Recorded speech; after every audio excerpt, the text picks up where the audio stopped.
So, this was when Snapchat had first introduced the Snap Maps feature, which basically allows you to see anyone's location. I had enabled this setting, stupidly. So, a random added me on Snapchat a while back, who I had assumed was from my school. I'm 18. He started messaging me on Snapchat, flirting with me and sending me explicit images, which made me feel really uncomfortable since I'm straight. I then told him that I wasn't interested in guys and basically messaged him to just please leave me alone. But this is where he loses his shit, rages at me saying that he wasn't gay. I then proceeded to ignore him and stopped replying to his message, just leaving them on read. Around 3 days or so after this incident, at around 2 a.m., he messages me and says, check Snap Maps. I check it and see his Bitmoji standing outside of my house. Needless to say, I was pretty scared at this point. I couldn't call out for my parents as they both do shift work, so all I could do is lock the door of my room and tell him that I had called the cops.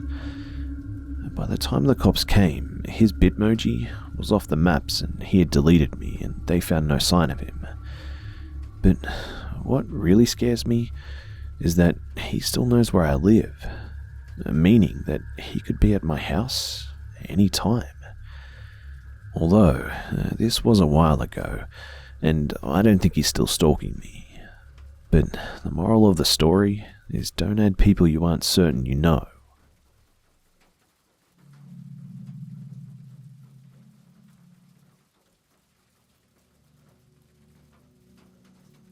I am currently starting to fear for my coworker's life, and here's why.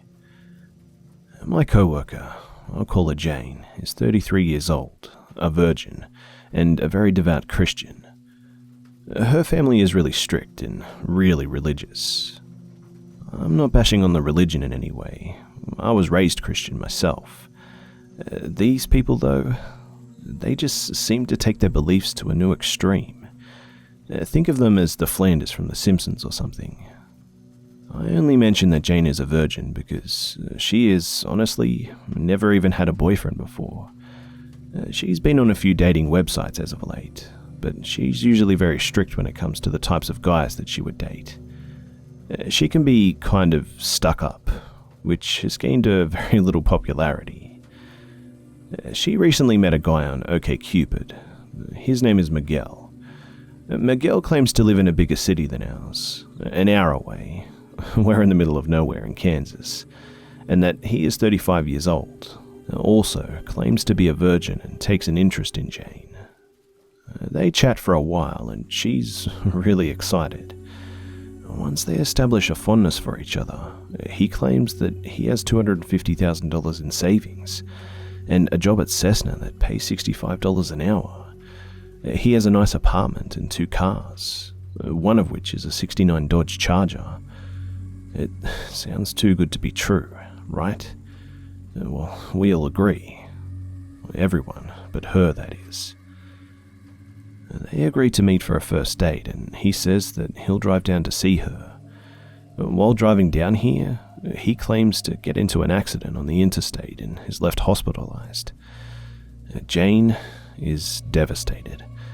The rest of us, who she was telling this to, all just assumed that he was lying to her, and this was his way of getting out of the date and her finding out that he was scum. We honestly didn't think that there would be any more communication afterwards, but boy, were we wrong. They continued talking, and shortly after getting out of the hospital, he claimed that he was hit by a car crossing the street. His life, apparently, took a turn for the worst, as he claimed that he was laid off from Cessna, his apartment was burglarized, and his other car was seized by the IRS due to a misunderstanding in his taxes from a few years back. Completely believable stories, right?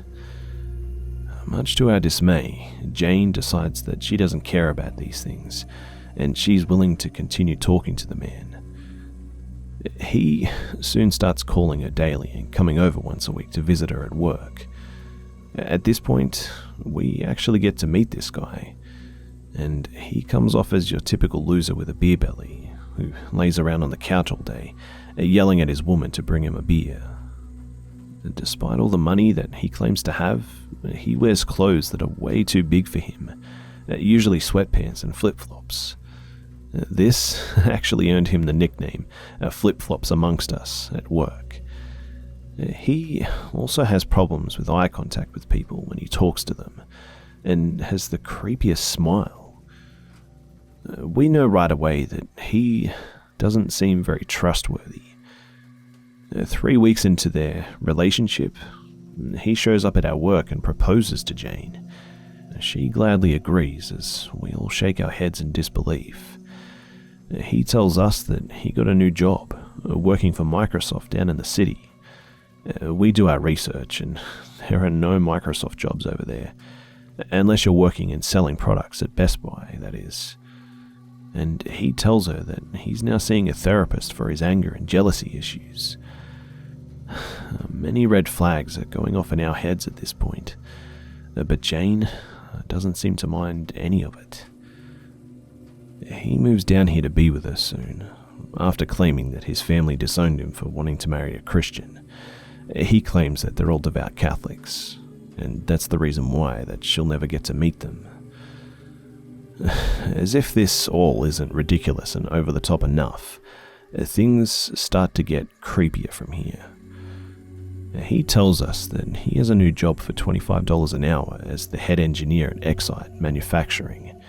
The head of HR at Excite is actually a relative of a friend of ours, so we asked her about this, and obviously they never heard of this man, and the position that he claims doesn't even exist.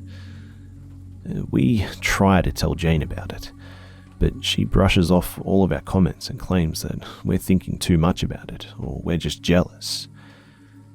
He starts picking her up and dropping her off from work every single day, as well as picking her up for all of her lunches. She still believes that he has a full-time job and that he's only doing this because of how much he loves her. We, on the other hand, start to feel that he's just wanting to know where she is at all times. He asks the maintenance man at our work, after their first meeting, to be the best man at his wedding, and this doesn't strike Jane as odd, because apparently Miguel is just untrusting of most people and has no friends of his own. They all want him for his money. Her parents loan him their spare van, so he can use that to drive from now on. To our shock, her parents are already buying baby clothes and supplies for the couple. They are completely won over by this man. I think that they're just blinded by the fact that their daughter finally has someone and will give them grandkids, which is really a sad thought if you think about it. By this point, we've noticed her personality is growing slightly more stressed and depressed as time goes on. Now, if you've listened up to this point, you're probably thinking, oh, she's just another dumb girl who picked up a sleazeball guy who's milking her for all she's worth. And you're definitely not wrong there.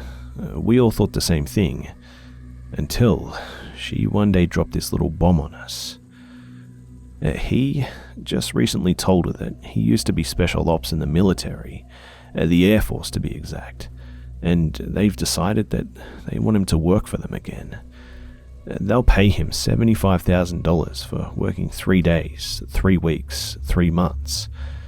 And the story always changes, something she doesn't find suspicious at all, mind you. He has to test military equipment that's too dangerous and could be life-threatening. And he agrees to the work, and we all think that he's copping out of the relationship. She then tells us that if she wishes to remain in contact with him, they'll have to get married as soon as possible, and she'll have to be prepared to move away with him. She explains to us that the military has been calling her and making stops at her house to explain to her that she'll have to marry him immediately, and she needs to be prepared to move to an undisclosed location at any given moment. From that location, she'll not be allowed to make any contact with friends or family, since all that is going on is top secret, and she has to prove that she can be trusted. Obviously, all of us are now really alarmed. Everyone but her and her family, that is. They are delighted that she's with a military man and are proud that she gets to be a part of something bigger. The rest of us, sane people, are trying to figure out what on earth he can be plotting. Is she going to be hijacked into human trafficking? Is he going to murder her? One of our co-workers has called the human trafficking hotline, and they think that this definitely sounds like something they've seen before. Unfortunately, they can't do anything about it until he actually makes a move and takes her. We're looking into contacting our local police to see if there's anything that they can do about this, before she gets the phone call that tells her when they have to make their move. This whole thing is just all so crazy. We don't know what to expect or just what type of danger she's really in. Any thoughts that you guys might have would be appreciated, and thanks for listening.